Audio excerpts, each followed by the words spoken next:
চলে যাবে, কিন্তু স্মৃতিগুলি চোখের সামনে থাকবে। আওয়ামী লীগের বর্ষিয়ান নেতা এবং ৬৯-এর গণ অভ্যুত্থান ও ৭১-এর মুক্তিযুদ্ধের সংগঠক সাবেক মন্ত্রী তোফায়েল আহমেদ এখনও জীবিত আছেন। বর্ষিয়ান এ নেতার মৃত্যু নিয়ে সম্প্রতি বেশ কয়েকবার গুঞ্জন তৈরি হয়েছে। সামাজিক যোগাযোগ মাধ্যম থেকে সাধারণ মানুষের মুখে একাধিকবার তার মৃত্যুর খবর ছড়িয়ে পড়েছে। তবে তিনি এখনও জীবিত আছেন। তার অবস্থা সংকটাপন্ন বলে জানিয়েছেন মেয়ের জামাই ডাক্তার তৌহিদুর রহমান তুহিন।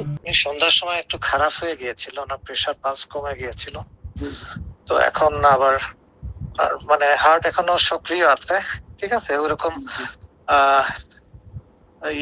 মানে সাডেন কোনো কিছু হয় নাই, বাট ওনার কন্ডিশন অনেক সংকটাপন্ন আর কি, ঠিক আছে।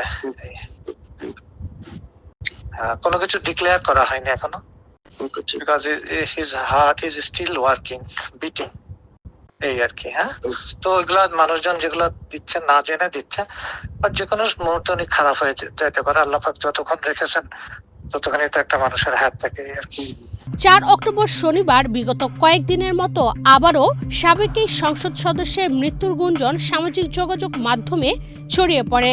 বেশ কয়েকটি গণমাধ্যমও প্রবীণ এ ছাত্রনেতার মৃত্যুর খবর প্রকাশ করে।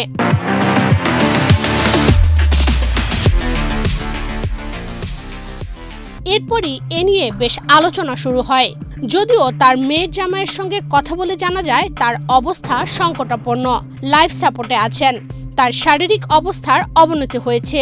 গত কয়েকদিন আগে আওয়ামী লীগের অফিসিয়াল ফেসবুক পেজ থেকেও তার মৃত্যুর একটি সংবাদ শেয়ার করা হয়েছিল। এরপর তার মৃত্যু নিয়ে বিভ্রান্তি আরও বৃদ্ধি পায়। কয়েক বছর আগে স্ট্রোকের কারণে শরীরের একাংশ প্যারালাইজড হয়ে যায় সাবেক সংসদ সদস্যের। তখন থেকে হুইল চেয়ারে চলাফেরা করছিলেন তিনি। শারীরিক নানা জটিলতা নিয়ে গত ২৭ সেপ্টেম্বর হাসপাতালে ভর্তি হন তোফায়েল আহমেদ। এরপর বেশ কয়েকবার তার মৃত্যু নিয়ে গুঞ্জন তৈরি হয়েছে। একসময় রাজপথ কাঁপানো এই নেতা ১৯৪৩ সালে ভোলা জেলার সদর উপজেলার দক্ষিণ দিঘলদি ইউনিয়নের কোরালিয়া গ্রামে জন্মগ্রহণ করেন। বরিশালের ব্রজমোহন কলেজ থেকে উচ্চ মাধ্যমিক পাশ করে তিনি ঢাকা বিশ্ববিদ্যালয়ে মৃত্তিকা বিজ্ঞানে স্নাতক ও স্নাতকোত্তর সম্পন্ন করেন। ১৯৬৮-৬৯ এর উত্তাল সময়ে ডাকসুর ভিপি হিসেবে সর্বদলীয় ছাত্র সংগ্রাম পরিষদের আহ্বায়কের দায়িত্ব পালন করেন তোফায়েল আহমেদ। ৬৯-এর গণ অভ্যুত্থানে তিনি ছিলেন ছাত্র সমাজের নেতৃত্বের ভূমিকায়। প্রবল গণ আন্দোলনে পাকিস্তান সরকার ১৯৬৯ সালে শেখ মুজিবুর রহমান সহ আগরতলার ষড়যন্ত্র মামলার সকল আসামিকে মুক্তি দিতে বাধ্য হয়।